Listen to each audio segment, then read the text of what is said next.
Welcome to our channel. This is present batiks. இன்றைக்கி நம்ம ப்ளவுஸோடைய sleeve design தான் பார்க்க போகிறோம். ரொம்ப கிராண்டான ப்ளவுஸு, தென் அதோடைய ஆஃப் ஸ்லீவ் தான் பார்க்குறோம். வாங்க எப்படி போடுறது அப்படிங்கிறத வீடியோக்குள்ளே போகலாம்.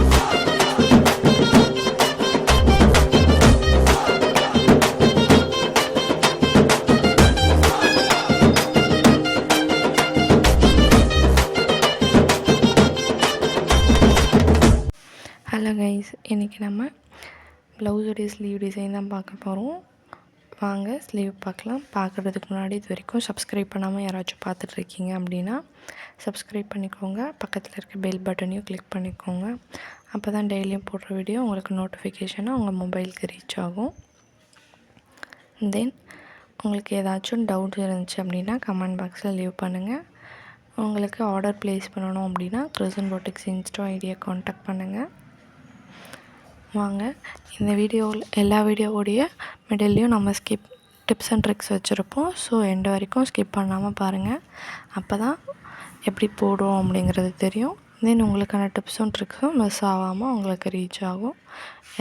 உங்களுக்கு நிறைய டிப்ஸ் அண்ட் ட்ரிக்ஸ் தெரிஞ்சுக்கணும் அப்படின்னா நம்மளுடைய யூடியூப் சேனலில் இருக்க ஒரு வீடியோலையும் நிறைய டிப்ஸ் சொல்லியிருப்போம். மறக்காமல் வாட்ச் பண்ணி பாருங்கள். நிறைய டிப்ஸ் அண்ட் ட்ரிக்ஸ் நீங்களும் கற்றுக்கலாம். வாங்க இப்போ இந்த ப்ளவுஸ் எப்படி போடுறதுன்றதை பார்க்கலாம். ஃபர்ஸ்ட்டு நான் ஸ்லீவ் டிசைன் கஸ்டமருடைய ஸ்லீவை மார்க் பண்ணி வச்சுருக்கேன்.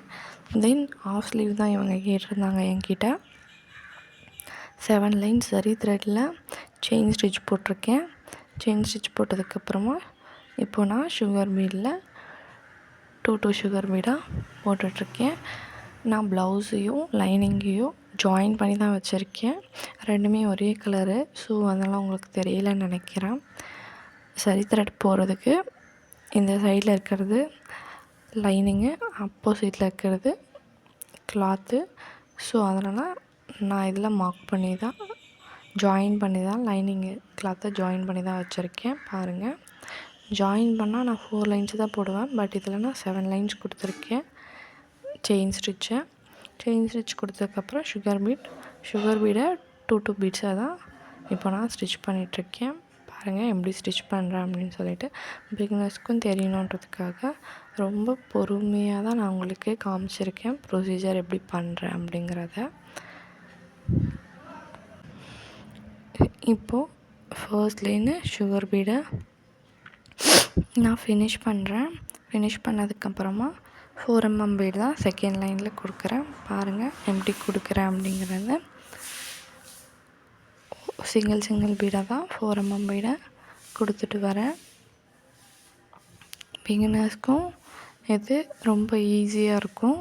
இந்த மாதிரி நான் எப்படி இதை ஹேண்டில் பண்ணுறேன் அப்படிங்கிறத பொறுமையாக வாட்ச் பண்ணுங்க அப்படின்னா. ஸோ எண்டு வரைக்கும் ஸ்கிப் பண்ணாமல் பாருங்கள். ஸ்கிப் பண்ணாமல் நீங்கள் இதை நான் ஒரு முறையும் ஊசியை கிளாத்தில் எப்படி குத்தி அதுக்கப்புறமா த்ரெட்டை வெளியே எடுக்கிறேன் அப்படிங்கிறத நீங்கள் பொறுமையாக பார்த்தீங்கனாலே உங்களுக்கு ரொம்ப ஈஸியாக புரியும். ஸோ அதனால் மறக்காமல் எண்டு வரைக்கும் இதை கரெக்டாக கவனிங்க. நீங்களுமே இதே மாதிரி ப்ளவுஸை உங்களாலேயுமே போட முடியும். இப்போ நான் 4 mm பீடு தான் போட்டுட்ருக்கேன். பாருங்கள் எப்படி போடுறேன் அப்படிங்கிறத. நான் இதுக்குமே ஜரி த்ரெட் தான் ஆக்சுவலாக அதுக்கு எப்பயுமே சொல்கிறது தான். நான் எல்லா ஒர்க்குக்குமே ஜரி த்ரெட் மட்டும் தான் யூஸ் பண்ணுவேன். இதுதான் என்னுடைய ஒர்க்குடைய மெயின் ஸ்பெஷாலிட்டியே. நீங்கள் ட்ரெஸ் பண்ணி வாங்கலாம். இந்த மாதிரி ஜரி த்ரெட் போட்டு யூஸ் பண்ணுறாங்க அப்படின்னா சீக்கிரமாக டேமேஜ் ஆகாது. உங்களுக்கு ரொம்ப லைஃப் லாங் வரும். அதனால் ஜரி த்ரெட்டை ப்ரிஃபர் பண்ணலாம். தென் இதுக்கப்புறமா திரும்பவும் சுகர் பீட் தான் கொடுக்குறேன். 2 சுகர் பீட்ஸாக உங்களுக்கு இதுக்கு பார்க்கும்போது தெரியும் எந்த அளவுக்கு ஹேண்டில் பண்ணுறோம் அப்படிங்கிறத. 2 சுகர் பீடாக கொடுத்து தென் ஊசியை குத்தி நீடில் வெளியே எடுக்கும்போது பாருங்கள், ஒரு ரொட்டேட் பண்ணி வெளியே எடுக்கிறோம். இல்லைன்னா லைட்டாக கையை சாய்ச்சிட்டு இந்த மாதிரி வெளியே எடுக்கணும். ரெண்டுத்தில் உங்களுக்கு எந்த மெத்தட் ஈஸியாக இருக்கோ அந்த மெத்தடை நீங்கள் ட்ரை பண்ணலாம். சொல்கிறது பிகினர்ஸ்க்கு. நீங்கள் ப்ரொஃபஷ்னலாக போகிறீங்கன்னா உங்களுக்கே தெரியும் இதை எப்படி வெளியே எடுக்கணும் அப்படிங்கிறது. பாருங்கள், இந்த லைனை ஃபுல்லாமே நான் சுகர் பீட் கொடுத்து 3rd லைனாக ஃபினிஷ் பண்ண போகிறேன். எப்படி ஃபினிஷ் பண்ணுறேங்கிறத பொறுமையாக வீடியோவை எண்டு வரைக்கும் பாருங்கள். தென் இப்போ நான் யூஸ் பண்ணிகிட்ருக்கிறது கட் பீடு. இதுக்கப்புறம் லைனில் ஃபுல்லாமே நான் கட் பீட் தான் யூஸ் பண்ண போகிறேன். கட் பீடை நான் லோட் பண்ணிவிட்டு வி ஷேப்பில் ஆப்போசிட்டாக கொண்டு போய் ஸ்டிச் பண்ணிகிட்ருக்கேன். பாருங்கள் எப்படி கொண்டு போகிறேன் அப்படிங்கிறத. ஃபஸ்ட்டு ஒரு கட் பீடை க்ராஸாக வச்சுட்டு ஒரு ஸ்டிச் போடுறேன். தென் திரும்ப ஒரு லாக் ஸ்டிச் போட்டு திரும்பவும் கட் பீடை வச்சு ஆப்போசிட் டைரக்ஷன் திரும்ப ஒரு லாக், ஒரு ஸ்டிச்சு பக்கத்தில் ஒரு லாக். இந்த மாதிரி நீங்கள் லாக் போட்டு ஆப்போசிட் டைரக்ஷனில் கொண்டு போனீங்க அப்படின்னா பர்ஃபெக்டான ஒரு ஃபினிஷிங் வரும்.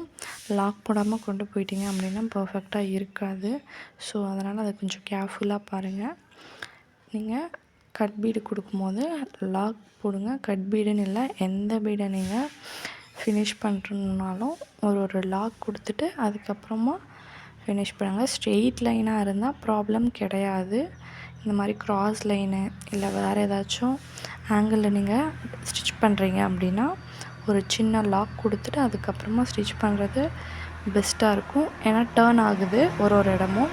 ஸோ அந்த டேர்னிங்கில் லாக் கொடுக்கும்போது பர்ஃபெக்டாக வரும். அதுக்காக நான் சொல்ல வந்தேன். இந்த கட் பீடோட இந்த லைனை நான் ஃபினிஷ் பண்ணுறேன். இப்படி தான் நம்ம கட் பீடை வந்து எப்பயுமே ஃபினிஷ் பண்ணணும். பாருங்கள். தென் நெக்ஸ்ட் லைனில் சுகர் பீடு 2 பீட்ஸாக சுகர் பீடு கொடுத்துக்கிறேன். எப்படி கொடுக்குறேன்னு பாருங்கள். கட் பீடுக்கும் அதுக்கும் எவ்வளோ கிட்ட இருக்குது அப்படிங்கிற பாருங்கள். தென் டிஸ்டன்ஸும் பாருங்கள். ஸ்ட்ரெயிட் லைன் எந்த அளவுக்கு ஸ்ட்ரெயிட்டாக போகுது. தென் 2 பீட்ஸாக எப்படி ஸ்டிச் பண்ணி நான் எடுக்கிறேன் எல்லாமே நோட் பண்ணுங்கள். உங்களுக்கு இந்த மாதிரி பொறுமையாக நோட் பண்ணும்போது உங்களுக்கே ஒரு ஐடியா கிடைக்கும். நெக்ஸ்ட்டு நீங்கள் போடுறதுக்கு ப்ளவுஸு பாருங்கள் எந்த அளவுக்கு ஒட்டி போடுறேன் அப்படிங்கிறத. இந்த அளவுக்கு ஒட்டி போட்டோம் அப்படின்னா நம்ம ஒரு லாக் பண்ணோம்ல கட் பீட் பக்கத்தில் ஒரு சின்னதாக, அந்த லாக் கூட தெரியாது பாருங்கள். ஜஸ்ட்டு கட் பீடு மட்டும்தான் ஸ்டிச் பண்ணியிருக்க மாதிரி தெரியும். பக்கத்தில் லாக் போட்டு திருப்பி இருக்கும் அப்படிங்கிறதெல்லாம் தெரியாது. ஸோ இந்த ரீசனுக்காக தான் வந்து எப்பயுமே நான் ரொம்ப கிட்ட போடுங்க அப்படிங்கிறத சொல்லுவேன். சிலதெல்லாம் வந்து கொஞ்சம் டிஸ்டன்ஸ் விட்டு போடுறது ஓகே தான். பட் சில ஒர்க்லாம் வந்து இந்த அளவுக்கு கிட்ட போட்டால் தான் கரெக்டாக ஃபினிஷிங் வரும். இந்த ஃபினிஷிங் தான் நான் சொல்லுவேன், கிட்ட போடும்போது பர்ஃபெக்ட் ஃபினிஷிங் இருக்கும் அப்படின்னு. இப்போ நீங்கள் இதே தூரமாக போடுறீங்க அப்படின்னா அந்த நாட் தெரியும். ஸோ தெரிஞ்சிச்சு அப்படின்னா அதுவுமே நல்லா இருக்காது. தூரமாக இருந்தாலும் ஒரு அழகாக அந்த லுக் கொடுக்காது. ஸோ இதெல்லாமே ஆரி ஒர்க்குக்கு மெயினான ஒரு விஷயம். பார்த்து போடுங்க இதெல்லாம் போடும்போது. இப்போ நான் இந்த லைனை ஃபினிஷ் பண்ணிட்டேன். ஃபினிஷ் பண்ணிவிட்டு க்ளூ அப்ளை பண்ணுறேன். பாருங்கள், இந்த மாதிரி க்ளூ அப்ளை பண்ணி செயின் ஸ்டோனை இப்போ நான் பேஸ்ட் பண்ண போகிறேன். இந்த க்ளூவில் எப்படி பேஸ்ட் பண்ணுறேன் அப்படிங்கிறத பாருங்கள். ஆல்ரெடி இந்த அளவுக்கு நான் அளவெடுத்து கட் பண்ணி வச்சுருக்கேன். செயின் ஸ்டோனை கட் பண்ணி வச்சதை அப்படியே எடுத்து க்ளூவில் பேஸ்ட் பண்ணுறேன். கொஞ்சம் கிட்ட வச்சு தான் பேஸ்ட் பண்ணுறேன். ரொம்ப அப்படி ஒட்ட வேண்டாம். செயின் ஸ்டோனை பொறுத்த வரைக்கும் கொஞ்சம் கேப் விட்டு பேஸ்ட் பண்ணுங்கள், அதுதான் கரெக்டாக இருக்கும். ரொம்ப அப்படி ஒட்டின மாதிரி போட்டிங்க அப்படின்னா இது லாக் பண்ணுவோம். அந்த லாக் பண்ணும்போது உங்களுக்கு கரெக்டாக வராது. இப்போ பாருங்கள், அந்த கட் பீட் பக்கத்தில் அந்த வி ஷேப் இருக்குல்ல, அதுக்கு நடுவில் வந்து 2mm பீட் தான் கொடுக்குறேன். எப்படி லாக் பண்ணேன்னு பாருங்கள். உங்களுக்கு எப்படி வாட்டுமோ அந்த மாதிரி நீங்கள் லாக் பண்ணிக்கலாம். இல்லைனா சிங்கிள் பீடை லாக் பண்ணுவோம்ல, லாக் இல்லாமல் அப்படியே போடுவோம்ல, ஸோ அந்த மாதிரி கூட நீங்கள் பண்ணிக்கலாம். பட் ஆனால் எனக்கு இது வந்து ரொம்ப ஈஸியாக இருக்குது, அதனால் நான் இந்த மாதிரி லாக் பண்ணிக்கிறேன். ஃபஸ்ட்டு த்ரெட்டை வெளியே எடுத்துகிட்டு எப்படி எடுக்கிறேன்னு பாருங்கள்.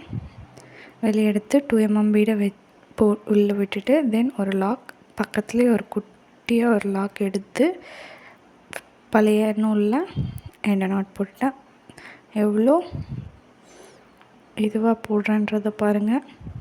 நாட்டை இப்படி தான் வந்து எப்பயுமே நாட்டை நம்ம போடணும். இன்கேஸ் உங்களுக்கு இந்த மாதிரி உள்ளே போயிடுச்சுன்னா திருப்பி பக்கத்துலேருந்து இன்னொரு நூலை எடுத்து லாக் போட்டுக்கலாம். பழைய இப்போ பாருங்கள், எண்டை நாட் போட தெரியாதவங்க இந்த மாதிரி கற்றுக்கோங்க. பொறுமையாக போடுறேன் பாருங்கள், பார்த்து லேர்ன் பண்ணிக்கோங்க. இப்படி தான் ஒரு பீடுமே நான் ஸ்டிச் பண்ணியிருக்கேன். ஃபுல் ஈவனாக எல்லா கட் பீடுக்கும் நடுவில் நான் ஸ்டிச் பண்ணியிருக்கேன். பாருங்கள் எப்படி எண்டை நாட் போடுறேன் அப்படிங்கிறத. ஃபினிஷிங் பர்ஃபெக்டாக இருக்கா? ஃபுல் லைனுமே 2mm பீட் போட்டு இந்த மாதிரி தான் ஃபினிஷ் பண்ணியிருக்கேன் நான். தென் இந்த லைனை நான் ஃபினிஷ் பண்ணதுக்கப்புறமா இந்த செயின் ஸ்டிச்சில் லாக் எப்படி போடுறதுன்னு பார்க்கலாம். இந்த வீடியோக்கான டிப் இது தான். லாக் எப்படி போடுறோங்கிறது பாருங்கள். ஒரு செயின் ஸ்டிச்சுக்கும் 2 செயின் ஸ்டிச்சுக்கு நடுவில் இருக்க அந்த கேப்பில் லாக் போடுறோம். இது வரைக்கும் நம்ம லாக் போடுங்கிறத மட்டும் தான் சொல்லியிருப்போம். எப்படி போடணுங்கிறத நிறைய பேருக்கு தெரிஞ்சிருக்காது. தெரியாதவங்க இப்போ பாருங்கள் எப்படி போடணும் அப்படிங்கிறத லேர்ன் பண்ணுங்கள். இன்கேஸ் தெரிஞ்சவங்களுக்குமே இந்த டைப் ரொம்ப ஈஸியாக இருக்கும். ட்ரை பண்ணி பாருங்கள். நீங்கள் போடுற டைப்பை விட இது எந்தளவுக்கு ஈஸியாக இருக்கும் அப்படின்றத போட்டு ட்ரை பண்ணிவிட்டு அப்புறமா சொல்லுங்கள். பாருங்கள், நார்மலாக எப்பயுமே நம்ம செயின் ஸ்டிச் எப்படி போடுமோ அதே மாதிரி தான், பட் ஆப்போசிட்டாக பாக்ஸ் டைப்பில் போட்டுட்டு போயிட்டுருக்கோம். எப்படி போடுறோம் அப்படிங்கிறத நல்லா கவனிச்சிங்க அப்படின்னா ரொம்ப ஈஸியான ஒரு மெத்தடு. இதுக்கு தனியாக நீங்கள் இந்த ஸ்டிச் கற்றுக்கணும் இல்லை இந்த மாதிரி போடணுமா அப்படிங்கிற மாதிரிலாம் இல்லை. ஆஸ் யூஷுவல் எப்பயுமே நம்ம என்ன மாதிரி செயின் ஸ்டிச் போடுவோமோ அதே செயின் ஸ்டிச்சை ஆப்போசிட் டைரக்ஷனில் பாக்ஸ் அந்த ஷேப்பில் கொண்டு வந்து டர்ன் பண்ணிகிட்ருக்கோம். அவ்வளோதான். ஸோ இப்படி பண்ணும்போது செயின் ஸ்டோன் வெளியே வராது, நல்ல லாக்கில் இருக்கும். உங்களுக்கு எப்பயுமே லைஃப் லாங் வரும். ஸ்டோன் விழுந்தாலும் சரி உங்களுக்கான அந்த ஸ்டிச் அப்படியே இருக்கும். ஸோ ஸ்டோன் வாங்கும்போது கேர்ஃபுல்லாக வாங்கிக்கோங்க, குவாலிட்டியாக. பட் இருந்தாலும் உங்களுடைய ஸ்டிச் ரொம்ப பர்ஃபெக்டாக தென் லைஃப் லாங் இருக்கும். இது பக்கத்துலேயே இப்போது சுகர் பீட் பக்கத்துலேயே கொடுக்குறோம். 2 சுகர் பீட்ஸாக கொடுத்துட்ருக்கோம். எப்படி கொடுக்குறோங்கிறத பாருங்கள். இப்படி தான் செயின் ஸ்டோன் பக்கத்துலேயே ஒட்டின மாதிரி நான் கொடுக்குறேன் பாருங்கள் சுகர் பீடை. இப்படி தான் நம்ம ஃபஸ்ட்டு சுகர் பீட் இருக்குது. சுகர் பீட் பக்கத்தில் செயின் ஸ்டோன் கொடுக்கும்போது கொஞ்சம் ரொம்ப ஒட்டி கொடுத்தீங்க அப்படின்னா நமக்கு ஸ்டிச் போடுறதுக்கு கரெக்டாக இருக்காது. ஸோ அதனால் கொஞ்சம் தள்ளி கொடுக்க சொல்லியிருப்பேன். பட் இது வந்து ரொம்ப கிட்ட கொடுக்கணும், ஏன்னா இதுக்கப்புறம் செயின் ஸ்டோன் அந்த ஸ்டிச் கொடுக்க போகிறது இல்லை, lock stitch. So first stitch கொடுத்துட்டு அதுக்கப்புறமா தான் இதை ஒர்க் பண்ணுறோன்றதால ரொம்ப கிட்டவே நம்ம போட்டுக்கலாம் சுகர் பீடை. இந்த லைன் ஃபுல்லாமே நான் சுகர் பீடை வச்சு தான் ஃபினிஷ் பண்ணுறேன். தென் பாருங்கள், பாக்ஸ் ஷேப்பில் கட் பண்ணியிருக்கேன். இதை அதோட ஆஃப் அளவுக்கு இப்போ நான் கட் பண்ணி பாருங்கள், அளவு கரெக்டாக இந்த ஆஃபை கட் பண்ணி வச்சுருக்கேன் ஆல்ரெடி. அதை வந்து நான் மார்க் பண்ண போகிறேன். ஃபஸ்ட்டு பாக்ஸை வந்து அந்த ஆஃபை வந்து ஃபர்ஸ்ட் லைனில் கரெக்டாக நான் மார்க் பண்ணுறேன். இப்படி தான் மார்க் பண்ணணும். இதோட பென்சில் பாருங்கள், அப்சரா கிளாஸ் மார்க்கிங் பென்சில்னு இருக்குது பாருங்கள். ஒயிட் நான் எடுத்திருக்கேன். இதுலேயே நிறைய கலர்ஸ் அவைலபிளாக இருக்குது உங்களுக்கு. இந்த மாதிரி உங்களுக்கு பிங்க் வேணும்னாலும் பிங்க்லேயே கூட எடுத்துக்கலாம். ஸோ இந்த மாதிரி மார்க்கிங் பென்சில் யூஸ் பண்ணும்போது நீங்கள் 2-3 நாள் கழித்து ஒர்க் பண்ணுறீங்க, அப்படியே பெண்டிங்கில் வச்சுட்டு அப்படின்னா கூட உங்களுக்கான மார்க்கிங் வந்து எரேஸ் ஆகாது. பட் சாக் பீஸில் எரேஸ் பண்ணும்போது உங்களுக்கு டக்குன்னு எரேஸ் ஆயிரும் ஒரே நாளில் நீங்கள் போட்டுட்டு இருக்கும்போதே. பட் இதில் போட்டுட்டிங்க அப்படின்னா எரேஸ் பண்ணுறது ரொம்ப கஷ்டம். அதனால் மார்க் பண்ணும்போது பார்த்து கேர்ஃபுல்லாக மார்க் பண்ணுங்கள். அது வந்து நான் காமிக்கிறேன் பாருங்கள். இது வந்து சென்டர் மெட் பாயிண்ட்டு, ப்ளவுஸோட மெட் பாயிண்ட். ஜஸ்ட் நமக்கு தெரியணும் அப்படிங்கிறதுக்காக நான் போட்டு வச்சுருக்கேன் அந்த மெட் பாயிண்ட்டை. இந்த மாதிரி நான் இப்போ வந்து பாக்ஸ் ஷேப்பில் வரோம்ல, நமக்கு கிராண்ட் லுக்கில் ஒரு ப்ளவுஸ். ஸோ அதுதான். இதை வந்து டைமண்ட் எப்படி வருமோ அந்த மாதிரி பாக்ஸை கொஞ்சம் க்ராஸ் பண்ணோன்னா டைமண்ட் ஷேப் இருக்கும். ஸோ அந்த டைமண்ட் ஷேப்பை கரெக்டாக நான் வச்சு அந்த வி போடுறோம்ல அந்த மெட்டில் வச்சு நான் மார்க் பண்ணிக்கிறேன். ஸோ இதே தான் நான் ஃபுல்லாக இப்போ மார்க் பண்ண போகிறேன். கரெக்டாக நீங்கள் வச்சு மார்க் பண்ணும்போது கரெக்டாக வச்சு மார்க் பண்ணுங்கள். ஃபுல்லாமே இந்த பாக்ஸ் வச்சு மார்க் பண்ண போகிறது இல்லை. ஜஸ்ட்டு ஒரு கிளாரிட்டிக்காகவும் அளவுக்காகவும் தான் நம்ம மார்க் பண்ண போகிறோம். இதுக்கப்புறமா ஸ்கேல் வச்சு நீங்கள் அளவு போட்டு மார்க் பண்ணிக்கலாம். இருங்க, நான் அதை எப்படி போடுறது அப்படிங்கிறதையும் உங்களுக்கு காமிக்கிறேன். இப்போ பாருங்கள், ஸ்கேலை வச்சு கரெக்டாக ஸ்ட்ரெயிட்டாக ஸ்கேலை வச்சு நான் போட்ட அந்த கோடெல்லாம் வந்து கரெக்டாக ஜாயின் பண்ணின்னு இருக்கேன். இதில் மார்க் பண்ணும்போது ஸ்கேலில் மார்க் பண்ணும்போது கேர்ஃபுல்லாக மார்க் பண்ணுங்கள். க்ராஸ் லைன்லாம் மார்க் பண்ணிட போகிறீங்க. க்ராஸாக போயிடுச்சு அப்படின்னா மெஷர்மெண்ட் தப்பாயிரும். ஸோ அதனால் ஸ்ட்ரெயிட்டாக மார்க் பண்ணுங்கள். ஒன் சைடு ஃபுல்லாகவே நான் மார்க் பண்ணி முடிச்சிட்டேன். இப்போ ஆப்போசிட் டைரெக்ஷனில் அதே மாதிரி இந்த டைரெக்ஷனில் எப்படி ஸ்ட்ரெயிட்டாக மார்க் பண்ணணும் அதே மாதிரி மார்க் பண்ணியிருக்கேன். இப்போ பாருங்கள், உங்களுக்கு பார்க்கும்போதே நான் சொன்ன அந்த டைமண்ட் ஷேப் வந்திருக்கும். கரெக்டாக வந்திருக்கான்னு பாருங்கள். எல்லாமே ஈவனாக இருந்துச்சு அப்படின்னா தான் சுகர் பீட்டில் போடும்போதும் உங்களுக்கு ஈவனாக வரும். இல்லை நீங்கள் இங்கேயே ஒரு டைமண்ட் ஒரு சைஸில் இருக்குது அப்படின்னா அப்புறமா ஈவனாக இல்லைன்னா உங்களுக்கு நல்லா இருக்காது. அதனால் அளவை கரெக்டாக பார்த்து மார்க் பண்ணுங்கள்.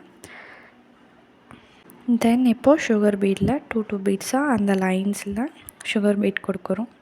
ஆல்ரெடி நம்ம எப்படி மார்க் பண்ணோமோ அதே சேம் லைன் மேலேயே கொடுக்குறோம் பாருங்கள். இந்த மாதிரி நம்ம கொடுக்கும்போது நமக்கு அளவும் கரெக்டாக வரும். நம்ம மார்க் பண்ண லைன்ஸும் வந்து மறைஞ்சிரும். இந்த மாதிரி பண்ணும்போது பாருங்கள் எந்தளவுக்கு கிட்ட சுகர் பீடை கொடுக்குறோம் அப்படிங்கிறத நான் ஆல்ரெடி சொல்லியிருப்பேன் உங்களுக்கு. நான் ஃபுல் ஒர்க்குமே ஜரி த்ரெட்டில் மட்டும்தான் யூஸ் பண்ணுவேன் போடுவேன் அப்படிங்கிறத. இதுவுமே நான் ஜரி த்ரெட்டில் தான் போட்டுட்ருக்கேன்.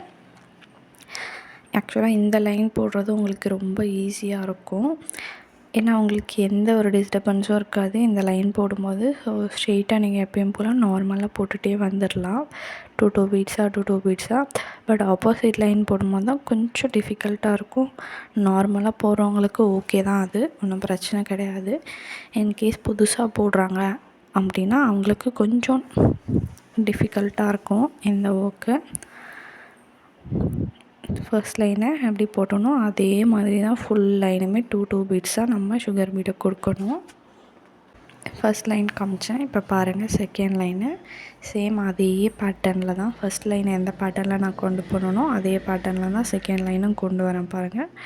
2 பீடாக கொண்டு வரேன்.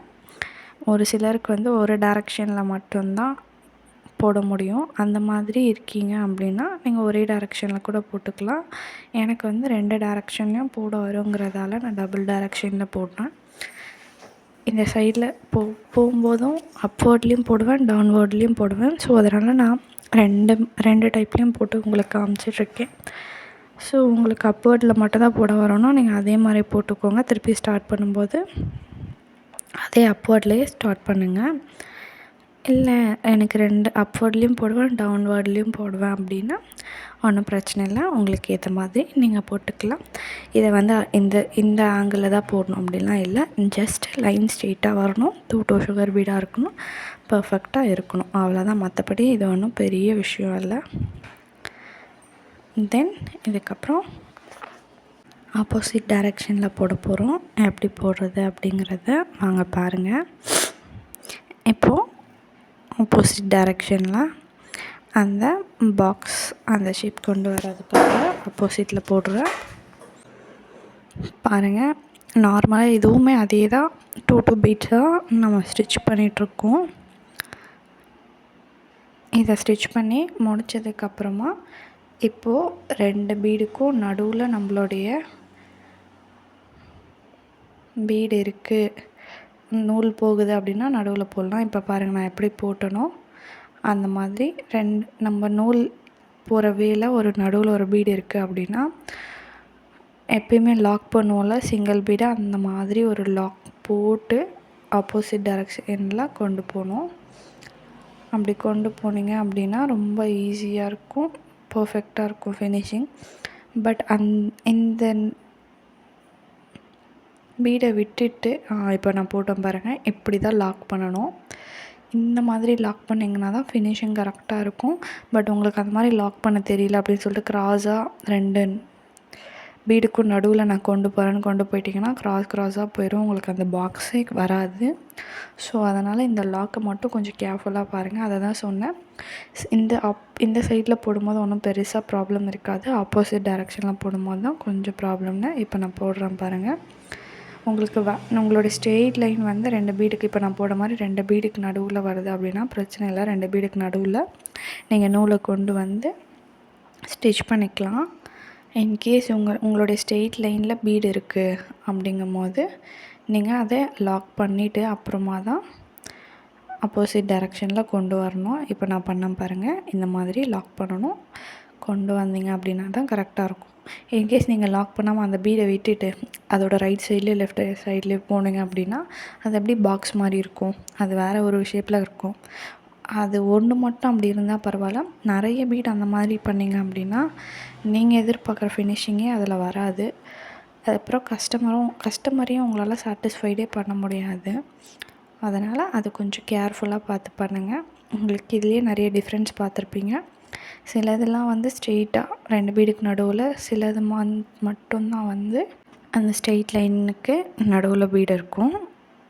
ஸோ அதை மட்டும் நீங்கள் லேர்ன் பண்ணிக்கிட்டீங்க, ஸ்ட்ரெயிட் லைனுக்கு நடுவில் பீடு இருக்கிறத எப்படி லாக் பண்ணணும்னு தெரிஞ்சுக்கிட்டீங்க அப்படின்னா இந்த டிசைனை நீங்கள் ஈஸியாகவே பர்ஃபெக்டாக ஃபினிஷ் பண்ணிடலாம். ஸோ அது மட்டும் தான் இதில் கொஞ்சம் டிஃபிகல்ட். அதுவும் தெரிஞ்சவங்களுக்கு இது ரொம்ப ஈஸியான ஒரு மெத்தட் தான். தென் இதில் என்னென்னா, நம்ம அந்த பாக்ஸ்க்குள்ளே எவ்வளோ சுகர் பீடு போட முடியுமோ அவ்வளோ மட்டுமே நீங்கள் போடுங்க. எக்ஸ்ட்ரா ஒன்று போட்டுட்டா இன்னும் அழகாக இருக்குன்ற மாதிரி ஓவர்லோட் பண்ணிடாதீங்க அதுக்குள்ளே, அதுவே ரொம்ப ஒரு மாதிரி ஆகிடும். தென் போட முடியல அப்படிங்கிறதுக்காக கம்மியான அளவான சுகர் பீடும் போட்டுறாதீங்க, அதுவுமே கேப் மாதிரி தெரியும். ஸோ அதனால் கரெக்டான அளவில் நீங்கள் அந்த இடத்துல சுகர் பீட் போட்டிங்க அப்படின்னா கரெக்டாக இருக்கும். அதை கொஞ்சம் பார்த்து கேர்ஃபுல்லாக போடுங்க. இந்த மாதிரி எண்டில் வந்து நாட் போட்டுருங்க. நாட் போட்டுட்டு நெக்ஸ்ட் லைனை ஸ்டார்ட் பண்ணுங்கள். நாட் போடாமல் அப்படியே ஸ்டார்ட் பண்ணிடாதீங்க. ஸோ அதை கொஞ்சம் பார்த்து பண்ணுங்கள். இப்போது அந்த பாக்ஸுக்கு அந்த கார்னர்லலாம் வந்து ஒரு 4 mm பீடை வச்சு மொட்டு மாதிரி போடுறோம். பாருங்கள் அது எப்படி போடணுன்னு. ஃபஸ்ட்டு ஒரு 4 mm பீடை ஸ்டார்ட் பண்ணி அது ஆப்போசிட் டைரெக்ஷனில் இன்னொரு 4 mm பீட் போட்டு இங்கே லாக் பண்ணிடுறேன். இது ஒரு டைப்பு. இதுலேயே நான் ஒரு 2 டைப் காமிக்கிறேன் உங்களுக்கு. தென் இங்கே சுகர் பீடை ஆப்போசிட், அந்த ஒரு சுகர் பீடுக்கு ஆப்போசிட்டில் இந்த மாதிரி எடுத்து அங்கே லாக் போட்டுடுறேன். இப்படியும் நீங்கள் போடலாம், இல்லைன்னா வந்து நீங்கள் லாக் போட்ட இடத்துலேருந்து ஸ்டார்ட் பண்ணியும் கீழே கொண்டு போய் 2 நாட் போடலாம். இப்போ பாருங்கள், இதோடைய ஆப்போசிட்டில் ஒரு நூல் எடுத்து அது ஆப்போசிட்டில் கொண்டு போயிருக்க 2 சுகர் பீடுக்கு நடுவில் கொண்டு போய் இங்கே ஒரு லாக் போட்டுறேன். பாருங்கள் எப்படி லாக் போடுறேன் அப்படிங்கிறத. தென் அதே மாதிரி இந்த சைடில் 2 4 mm பீடை நான் லாக் பண்ணின்னு இருக்கேன். எப்படி லாக் பண்ணேன்னு பாருங்கள். இது ஒரு டைப். இதுதான் ஆக்சுவலாக பர்ஃபெக்ட் ஃபினிஷிங் வரும் உங்களுக்கு. தென் உங்களுக்கு இதில் இன்னொரு டைப்பு காமிக்கிறேன். இப்போ போடுறேன் பாருங்கள், இந்த டைப்பை பாருங்கள். ஃபஸ்ட்டு ஒரு இடத்துல கொண்டு வந்து அது ஆப்போசிட் டைரக்ஷன் கீழே போட்டோம்ல பாட்டமில் அதே மாதிரி ஆப்போசிட் டைரக்ஷனில் கொண்டு போய் எண்டு நாட் இது வந்து ஃபஸ்ட்டு போட்டது வந்து சைடில் கொண்டு போகணும்.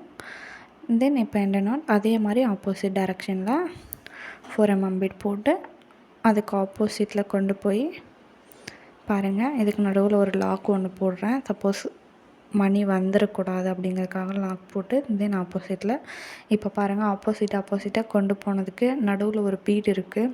ஸோ அந்த பீடே எங்கன்றது தெரியல. தென் அந்த நூலுமே அப்படியே தெரியுது. ஸோ இந்த டைப் வேணாம். நான் ஆல்ரெடி சொன்னேன்ல, நான் ஃபஸ்ட்டு போட்ட ஃபினிஷிங் தான் கரெக்டான ஃபினிஷிங் அப்படிங்கிறத. தென் இப்போ நான் இன்னொரு டைப் காமிக்கிறேன் பாருங்கள். இதில் வந்து எந்த இடத்துலையுமே நம்ம 2 இடத்துல எண்டு நாட் போட்டோம்னா இதில் ஒரு எண்டு நாட் தான். ஃபஸ்ட்டு ஒரு சுகர் பீடை வச்சுட்டு எந்த இடத்துல உங்களுக்கு நெக்ஸ்ட்டு பீடு போடணுமோ 4 mm பீட் போடணுமோ அந்த இடத்து வரைக்கும் கொண்டு போயிட்டு தென் ஒரு குட்டி லாக் போட்டு திரும்பவும் ஆப்போசிட் பக்கத்தில் எந்த இடத்துல நமக்கு 4 mm பீடு வேணுமோ அந்த இடத்துக்கு கொண்டு போயிருக்கேன் பாருங்கள். திருப்பி எந்த இடத்துல ஸ்டார்ட் பண்ணோம் அங்கே ஒரு லாக் திருப்பி இந்த மாதிரி ஆப்போசிட்டாக பக்கத்துலேயே கொண்டு போய் ஃபைனலாக வந்து லாக் எண்டு நாட் போடணும். ஸோ இது ஒரு டைப்பு. பட் ஆனால் இதுலேயுமே நூல் பாருங்கள் எவ்வளோ அசிங்கமாக தெரியும் அப்படிங்கிறத ஜஸ்ட் உங்களுக்கு தெரியணும். இந்த மாதிரியும் ஒரு டைப் இருக்குது பட் வேணாம் அப்படிங்கிறத உங்களுக்கு இன்ஃபார்ம் பண்ணுறேன். அவ்வளோதான். நம்ம ஃபஸ்ட்டு போட்டது தான் கரெக்டான ஃபினிஷிங். ட்ரை பண்ணி பாருங்கள். இதுதான் என்னுடைய ப்ளவுஸோட இதோட ஃபைனல் அவுட்லுக். எவ்வளோ கிராண்டாக எலகண்ட்டாக இருக்குது அப்படிங்கிறத பாருங்கள். தேங்க்யூ. பை.